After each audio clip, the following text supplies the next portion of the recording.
Welcome to Shweta கிச்சனுங்க. இன்றைக்கி நம்ம சூப்பரான வீடியோ பார்க்கலாம் வாங்க போகலாம். இஞ்சி பாருங்கள் சீவி வச்சுருக்கேன், பூண்டு சீவி வச்சுருக்கேன், பச்சை மிளகா சீவி வச்சுருக்கேன், கருவேப்பிலை கொத்தமல்லி வெங்காயம் நறுக்கி வச்சுருக்கேங்க. கடலப்பருப்பு ஆல்ரெடி ஒரு 200 கடலப்பருப்பு ஊற வச்சேன், அதை மிக்ஸில் போட்டு அரைச்சிட்டேங்க. இது எல்லாத்தையும் மிக்ஸ் பண்ணி இப்போ நம்ம சூப்பரான ஒரு கடலப்பருப்பு வடை செய்ய போகிறோங்க. வாங்க பாருங்கள். சூப்பராக வெங்காயத்தை போட்டாச்சு, நம்ம சீவி வச்சுருந்த எல்லா பொருளையும் அதுக்குள்ளே போட்டாச்சு. அதுக்கப்புறம் நம்ம திட்டமாக உப்பு போட்டுட்டு திட்டமாக சோம்பு கொஞ்சம் இப்படி கையாலே இது பண்ணி நசுக்கி போட்டோம்னா சூப்பராக இருக்கும். அப்புறம் பெருங்காயத்தூள் எல்லாத்தையும் ஒன்றா போட்டாச்சுங்க. போட்டுட்டு இப்போ நல்லா மிக்ஸ் பண்ணி நம்ம வடையை தட்டி போட்டு வடை சுட வேண்டியது தாங்க.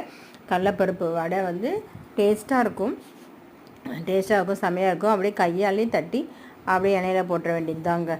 இது நமக்கு ஈவினிங் ஸ்நாக்ஸுக்கு பசங்க ஸ்கூல் விட்டு வந்தால் சாப்பிட்றதுக்கு ஆகும். அப்புறம் சாப்பாடுலேயும் தொட்டுறதுக்கும் ஆகும். சரிங்களா? நம்ம செமையாக நம்ம ஸ்நாக்ஸ் வீடியோ தான் நிறைய போடுவோம். நீங்கள் பாருங்கள் ஃப்ரெண்ட்ஸ். உங்களுக்கு என்ன வீடியோ வேணும்னு சொல்லுங்கள், கமெண்டில் சொல்லுங்கள், நான் செஞ்சு காமிக்கிறேன் ஃப்ரெண்ட்ஸ். செமையாக இருக்குங்களா? சூப்பராக இருக்குது பாருங்கள். வடை ரெடி ஆகிடுச்சு. இப்போ சூப்பராக நம்ம வீட்டில் சாம்பார், ரசம், வடை, உருளைக்கிழங்கு பொரியல் வச்சு சாப்பிட்றோங்க. ஓகேங்களா? உங்களுக்கு பிடிச்சிருந்தா இந்த வீடியோ லைக் பண்ணுங்கள், ஷேர் பண்ணுங்கள், கமெண்ட் பண்ணுங்கள், சப்ஸ்கிரைப் பண்ணுங்கள். நீங்களும் இதே மாதிரி செஞ்சு சாப்பிடுங்க ஃப்ரெண்ட்ஸ். பசங்களுக்கு ஈவினிங் ஸ்நாக்ஸாக கொடுக்கலாம் friends. Okay friends, bye friends.